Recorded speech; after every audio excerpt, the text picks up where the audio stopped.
আপনি ওনার মা, আপনি কিসের জন্য ছোট বাচ্চাকে নিয়ে মিছিলে এসেছেন? এটা ওর 4 নম্বর মিছিল। ও সবেতেই যাচ্ছে, যখনই সময় পায়, স্কুল ছুটি বা অন্য কাজগুলো থেকে যখনই অফ পাচ্ছে।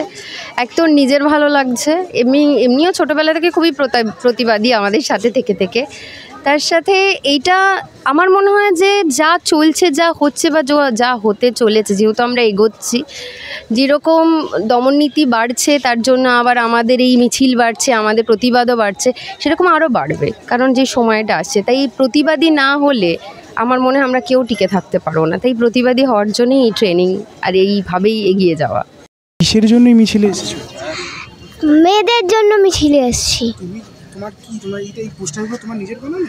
হ্যাঁ। পোস্টারে কি লিখেছো তুমি? পোস্টারে উই ওয়ান্ট জাস্টিস লিখেছি। We want justice. তুমি কি মিছিলে পুরোটা হাঁটবে? হ্যাঁ। তুমি কি যা হয়েছে তুমি সেই ব্যাপারে কি জানো? যে মেয়েটাকে খুব বাজেভাবে মেরেছে। তুমি কি তাদের বিরুদ্ধে তুমি রাস্তায় এসছো? হ্যাঁ। ওর মতো যে ভবিষ্যৎ প্রজন্ম, তাদের মা বাবাদের কাছে আপনার একটা ওকে নিয়ে এসছেন, তারপর অন্য মা বাবাদের কাছে আপনার কি বার্তা থাকবে? আমার মনে হয় সব কিছু বলা উচিত। যেমন আমাকে প্রথম দিন জিজ্ঞেস করেছিল ধর্ষণটা কিভাবে বুঝিয়েছো, আমি বলেছি ধর্ষণটা বোঝায়নি, বলেছি ফিজিক্যালি খুব জোরে কিছু একটা ভাবে এমন আঘাত করা হয়েছে যার জন্য মারা গেছে।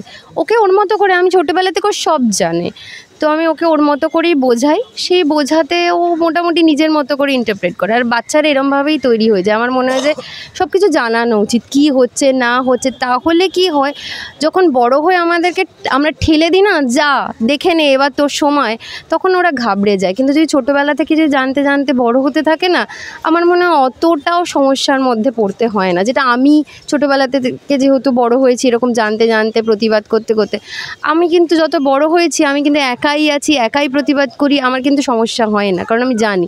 আমার মনে হয় বাচ্চাদের ছোটোবেলা থেকে ট্রেনিং দেওয়া উচিত যে ভোকাল হও, বলো, নিজের সমস্যার কথা বলো, তোমার কিসে প্রবলেম হচ্ছে না, what is bad, what is good, ওরা ওদের মতো করে বুঝুক, কিন্তু বোঝাও। কিসের জন্য আপনারা আজকে মিছিল করছেন? রিক্সা নিয়ে? ওই মিছিল করছে, ওই মেয়েটা মারা গেল, ওই জন্য মিছিল হচ্ছে।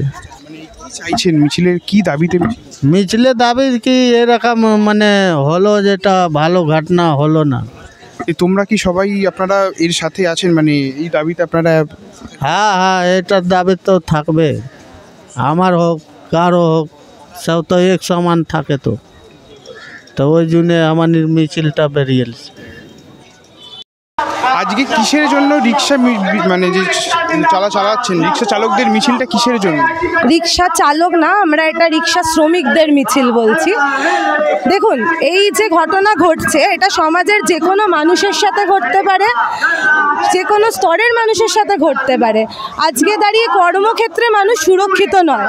এই রিক্সা শ্রমিকদের বাড়ির লোকেরা, তাদের বাড়িতেও তো মেয়েরা রয়েছে, তাদের নিজেদের নিরাপত্তার দাবিতে, এবং যেই অঞ্চল, যে তিলোত্তমা প্রতিবাদ চলছে, কলকাতা বলতে তো ওই পুরনো হাতে টানা রিক্সার ঐতিহ্য রয়েছে। এই প্রথমবার কলকাতার বুকে দাঁড়িয়ে রিক্সা শ্রমিকরা তারা প্রতিবাদে নেমেছেন যে কলকাতার নিরাপত্তা চাই। আমরা বুঝতে পারছি কলকাতা প্রত্যেক দিন আমাদের কাছে নিরাপত্তাটা হারাচ্ছি। আমরা আমাদের ওয়ার্ক প্লেসে সেফ নেই, রাস্তাঘাটে সেফ নেই। এই কারণে দাঁড়িয়ে আমাদের এই প্রতিবাদ মিছিল। আজকে রিক্সা শ্রমিকরা রাস্তায় নেমেছে, জুনিয়র ডাক্তার হিসাবে এই রিক্সা শ্রমিকদের এই পথে নামা কিভাবে দেখছি? দেখুন, আমরা সকাল থেকে, আপনারা হয়তো জানেন, আমরা অভয়া ক্লিনিক করছি। প্রায় 46টা জায়গায় অভয়া ক্লিনিক হয়েছে। তো আমরা ঠিকই করেছিলাম যখন আমরা জানতে পেরেছিলাম যে এরকম একটা অভিনব প্রচেষ্টা হয়েছে। আমার তো মনে পড়ে না, আমার বয়স খুব অল্প হতে পারে, আমি জানি না কোনো আন্দোলনে এরকম সর্বস্তরের মানুষজন, এমনকি রিক্সা শ্রমিকরা, তারাও আজ রাস্তায় নেমে পড়েছে। এটা দেখে আমরা আপ্লুত হয়ে গেছি। হয়তো কোথাও এই জায়গাটা থেকে আমাদের বিশ্বাসটা আরও বেড়েছে যে আমাদের আন্দোলন একদম ঠিক দিকে রয়েছে।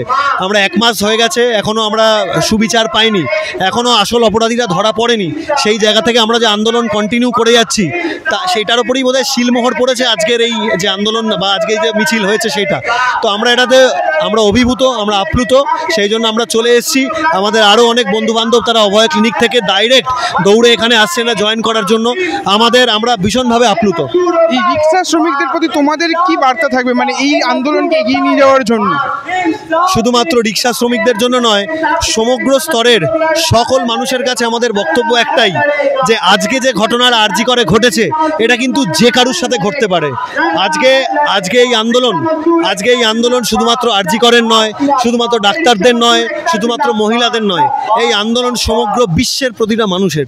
তার কারণটা হচ্ছে যে ঘটনা ঘটেছে আমাদের প্রত্যেকের ঘরে মা বোন সবাই রয়েছে, দিদি রয়েছে, সে যে কারুর সাথে হতে পারতো। তা আমাদের শুধুমাত্র রিক্সা শ্রমিক নয়, প্রত্যেকটা সমাজের প্রত্যেকটা মানুষের কাছে আমাদের আহ্বান যে তারা তাদের মতো করে যেমন করে হোক এই আন্দোলনটা চালিয়ে যান। আমাদের র্যালিতে আসতে হবে এরকম কোনো মানে নেই, নিজেদের মতো করে তারা আন্দোলন চালিয়ে যান। তার কারণটা হচ্ছে এই আন্দোলনে যতদিন না অপরাধীরা ধরা পড়ছে এবং দৃষ্টান্তমূলক শাস্তি পাচ্ছে ততদিন না কিন্তু এই জিনিসটা আবার রিপিট হতে থাকবে। তোমার নাম? আমি ডক্টর অনুষ্ঠুপ মুখার্জি, আমি মেডিকেল কলেজে। এই ভিডিওটিকে লাইক করুন, আপনার গুরুত্বপূর্ণ মতামত কমেন্টের মাধ্যমে আমাদের জানান এবং আমাদের চ্যানেলের ভিডিও সবার আগে দেখার জন্য ইউটিউবে গণশক্তিকে সাবস্ক্রাইব করুন, ফেসবুকে ফলো করুন এবং শেয়ার করুন আপনার পরিচিতদের মধ্যে। আমাদের চ্যানেলে আপলোড হওয়া ভিডিও নোটিফিকেশন পেতে বেল আইকনটি ক্লিক করতে ভুলবেন না।